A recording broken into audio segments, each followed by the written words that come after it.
His name is Emeka, he's 29 years old and he works as a dispatch rider in Port Harcourt. Every morning, he checks his phone before he starts his shift. Not for news, not for politics, but for WhatsApp messages from a group that has been running since 2022. The group is called Obedient PH South. About 60 people in it, youth, first-time voters, professionals. They used it to coordinate their voter registration, to share polling unit assignments, to encourage each other on election day. After the 2023 results came in and their candidate came third, some people went quiet, but the group is still there. Emeka still reads it. In June 2026, he opened the group one morning and saw 3 different links. One said Obi has now moved to a new party, the NDC. One said Atiku's party was ordered to be deregistered by a court. One said the court order has been stayed by an appeal. Emeka read all 3. He stared at the ceiling for a moment, then he typed one sentence into the group. So are we voting in 2027 or not? That question, 4 words, gathered 47 responses within an hour. Some said yes, some said the system is broken and no vote can fix it. Some said only if there is one candidate. Some said they will never register their children again. What Emeka is experiencing in that group is not unique to Port Harcourt. It is the precise emotional reality of millions of young, politically engaged Nigerians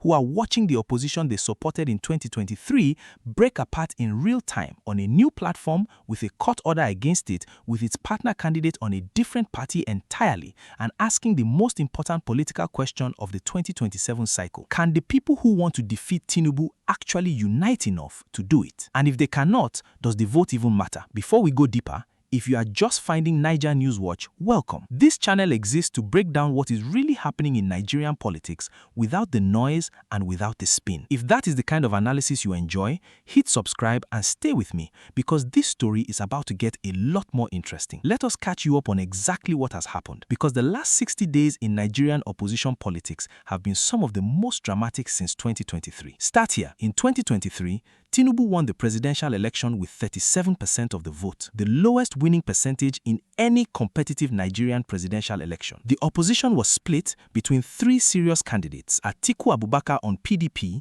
with 6.98 million votes, Peter Obi on Labour Party with 6.1 million, and Rabiu Kwankwaso on NNPP with 1.5 million. Add those 3 together and you get nearly 15 million, almost double what Tinubu received. A divided opposition lost to a candidate who had less than 40% of the vote. After that defeat, the obvious lesson was unite. One candidate, one platform, one coalition. Stop splitting the vote. For the 2027 cycle, multiple attempts at that unity have been made. A grand coalition was forming around the ADC, the African Democratic Congress. Atiku left PDP and joined. El-Rufai joined. Amaichi was there. For a moment in early 2026, it looked like the lesson of 2023 had been learnt. Then, it fractured. Peter Obi and Kwankwaso left the ADC and moved to a completely new platform, the NDC. Obi was formally declared the NDC's presidential candidate on May 30, 2026, with Kwankwaso as his announced running mate. Then came the event that shook everything. On June 15, 2026, 10 days ago, the Federal High Court in Abuja ordered the deregistration of the ADC, the party Atiku had just won a presidential primary in. Atiku accused Tinubu of being behind the judgment. 2 days later, the Court of Appeal stayed the deregistration, giving Atiku's platform a reprieve until October 27th when the full appeal will be heard. That is where we are now. Atiku on ADC, legally saved for the moment but fighting Obi on NDC, declared as presidential candidate. 2 platforms, 1 common opponent, no formal pact, and Emeka's group still asking whether any of it matters. Now, let us look at the actual rules, because the mechanics of Nigerian electoral law shape what is not and what is not possible for the opposition, and understanding them is essential for making sense of the chaos. Under the Nigerian Electoral Act, a presidential candidate must emerge through a party primary within a single registered party. You cannot present yourself as a joint candidate on 2 party platforms. You cannot run as a formal coalition ticket unless both candidates are members of the same party and that party nominates them through a valid primary. If Atiku and Obi want to be on the same ticket, one as president, one as vice president, they both need to be in the same party. That requires a merger or one of them crossing to the other's platform. This is the institutional constraint that turns the "why can't they just unite" question into a legally complex, operationally difficult challenge. It is not simply a matter of two men shaking hands in Abuja and presenting themselves together. The party structures, the INEC registration, the primary records, and the court histories of both platforms all have to be aligned before a formal joint ticket is even possible. Now, the ADC deregistration adds a second layer of legal complexity. The Federal High Court's June 15th order was based on Section 225A of the 1999 Constitution, which requires parties to meet electoral performance thresholds to retain registration. The ADC disputes that it failed those thresholds. Its appeal is scheduled for October 27th. The Court of Appeal has already stayed the deregistration, but until October 27th, the ADC operates in a legally uncertain environment. And legal uncertainty in a party platform affects everything from candidate nomination to the printing of ballot materials. The specific procedural irregularity in the June 15th order is also important for the rule of law dimension. The Court of Appeal had issued a stay of proceedings on May 22, 2026, directing the Federal High Court judge to take no further action in the case until the appeal was heard. The judge proceeded to judgment anyway. Atiku called it the height of judicial rascality. Whether the October 27th appeal corrects this, and whether it does so in time for the INEC candidate registration process, is the most important institutional date in the 2027 electoral cycle. Now, let us go deep. This is the part that answers Emeka's question at the level of political strategy rather than personal hope. Let us start with the most important political proposal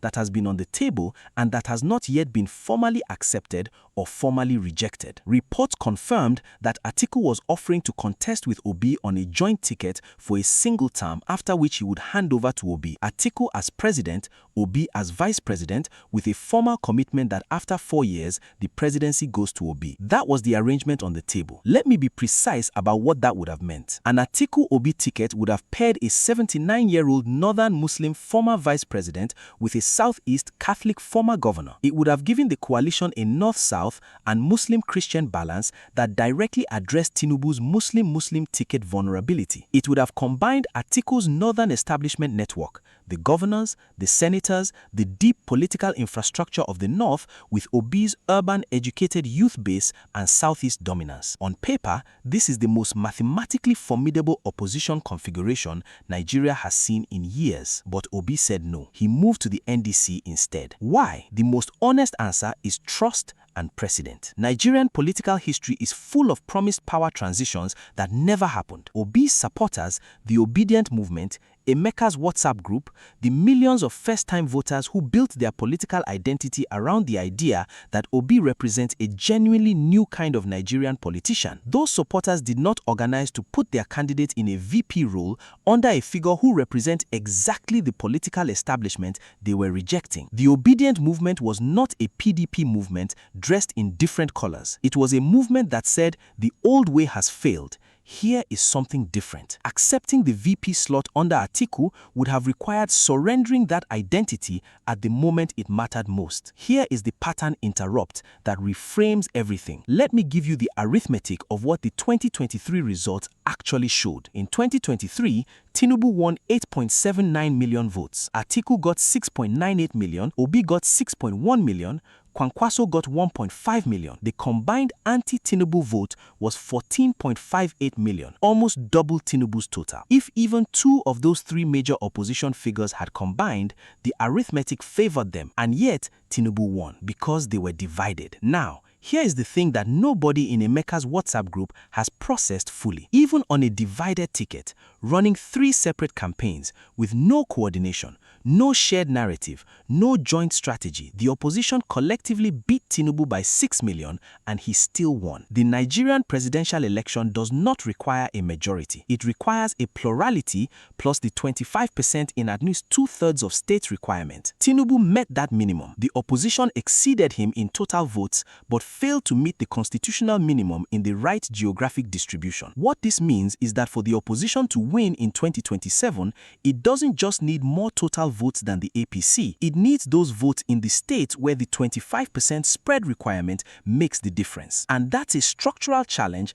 that requires not just a unified presidential ticket, but ward-level organization in the states where the 25% spread requirement makes the difference. Now, the ADC deregistration episode creates the most unexpected possible forcing function for the unity that negotiation has so far failed to produce. The institutional pressure on Atiku's platform creates the most powerful argument for ADC-NDC coordination that has existed in this entire cycle. Whether that pressure produces actual merger talks or whether each camp continues to insist on its own platform is the most consequential political intelligence question between now and October 27th. The silent players here are three. The first is Obasanjo. Former President Olusegun Obasanjo was actively lobbying for an Obi-led ticket with Kwankwaso as VP on the ADC platform before the current fragmentation happened. His continued mediator role, his capacity to convene, to broker, to provide the moral authority that makes a difficult political agreement feel legitimate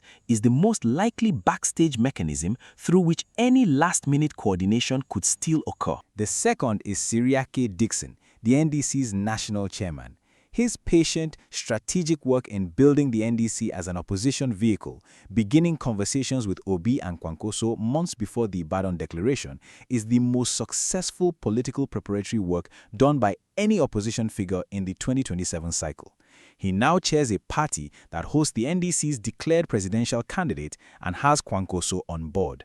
His ability to manage the recent internal NDC tension, including reports of Kwankwaso threatening to exit over candidate allocation disputes, will determine whether the NDC holds together as a coherent platform. The third is the APC itself. The strategic logic behind the ADC deregistration maneuver, whoever is ultimately responsible for it, may have been to remove Atiku's platform and force him onto a platform where he is a junior partner. But the practical effect could be the opposite, forcing Atiku and Obi into the same room, onto the same platform, with the same interest in the outcome. The deregistration attempt may turn out to be the inadvertent architect of the coalition it was designed to prevent.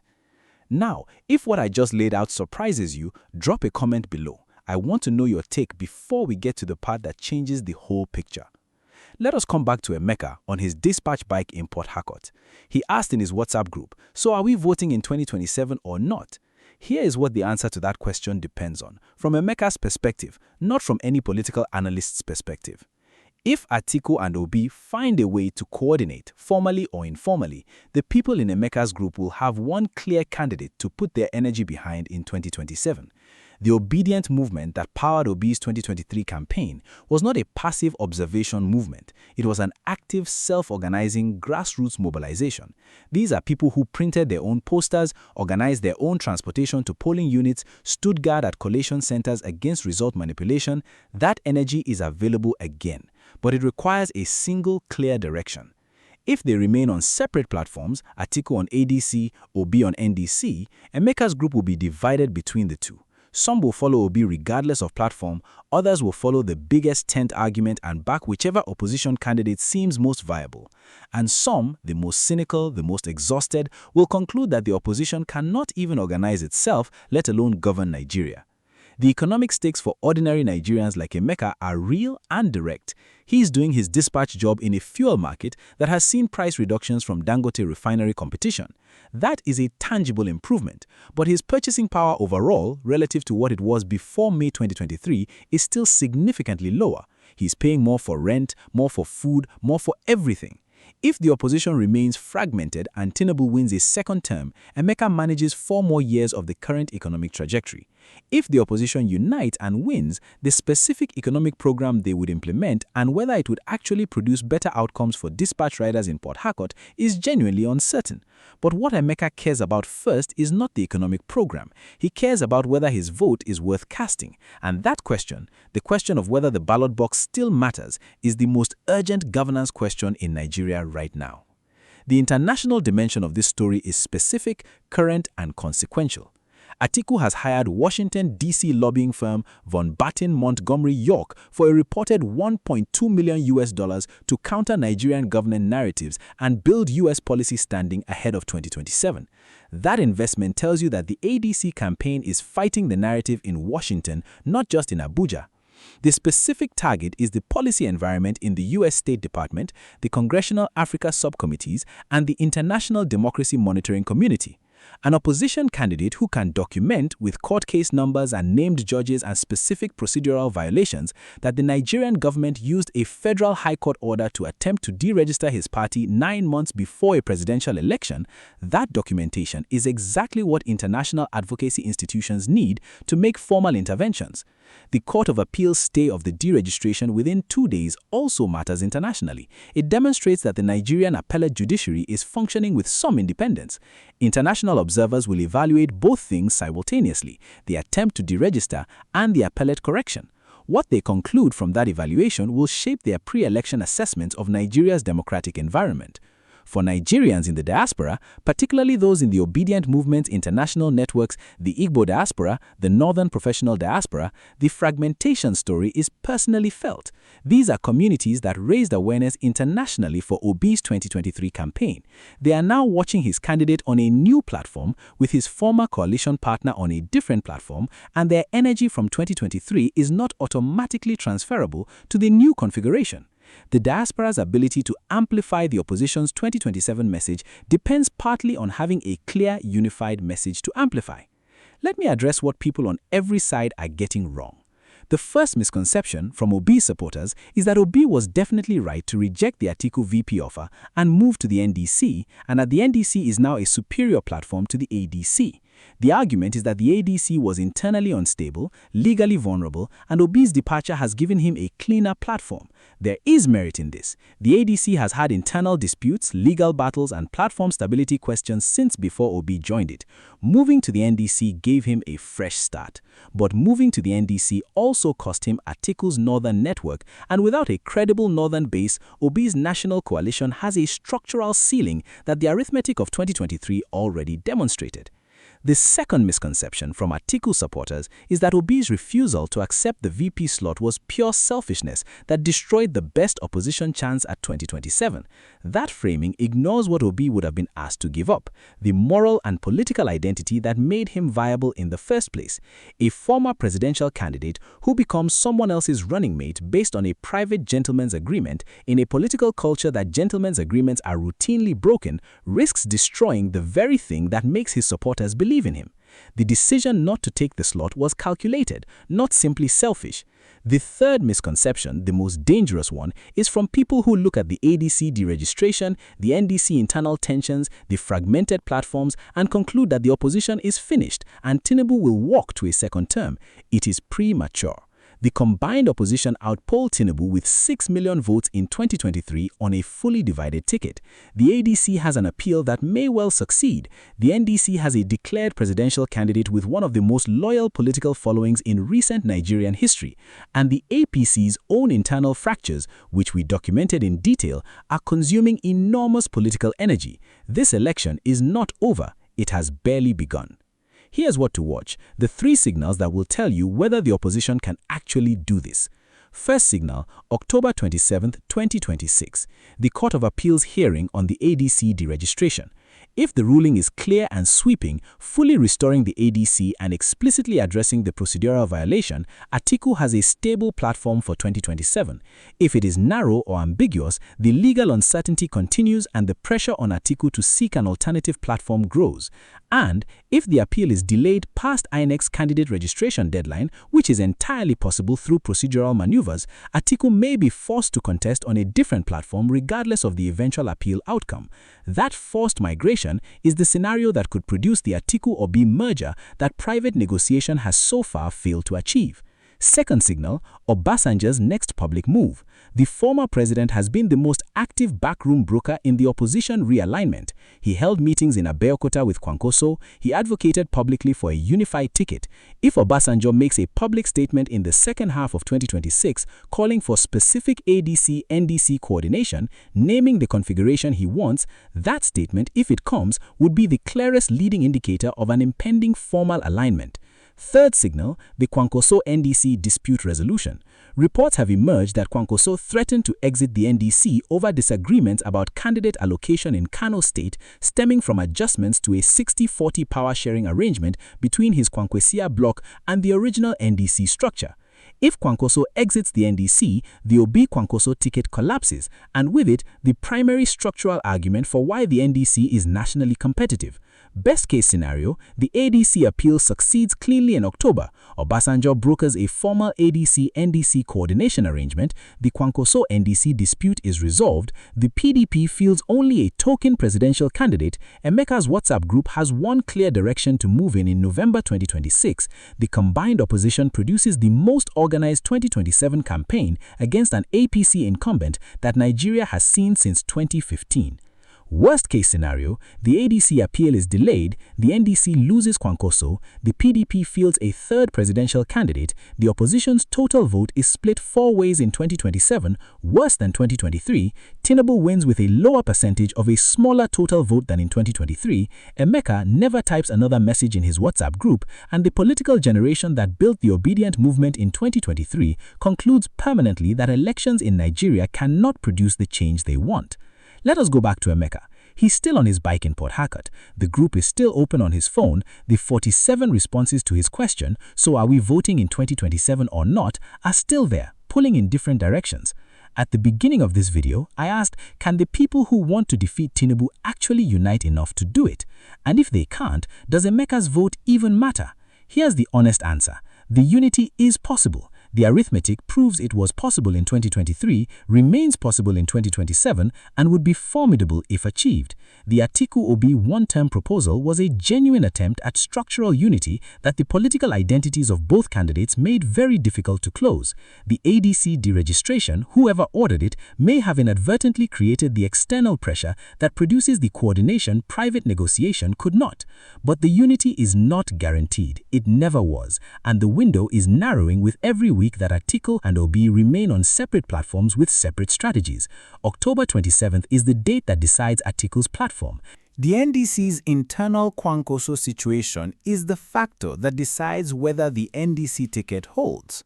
And the answer to both will determine whether Emeka types yes, we are voting in November 2026 or goes quiet. My measured conclusion, the question is not whether the opposition can beat Tinubu. It can. The numbers say so clearly. The question is whether Atiku and Obi and their networks can make one hard, specific decision, which of them leads and which of them supports. Every great political coalition in history has required that decision. Nigeria's opposition has avoided making it for 2 cycles. 2027 may be the last cycle where the window for making it is still open. The question I want to leave you with is this. Do you think Atiku and Obi will find a way to coordinate before 2027? Or is the division in the opposition already too deep for October 27 to fix? Drop your honest answer in the comments. If this breakdown gave you clarity on what is really going on, do me a favor. Share it with one person who needs to understand this. Like the video, subscribe to NaijaNewsWatch, and I will see you in the next one. Stay sharp.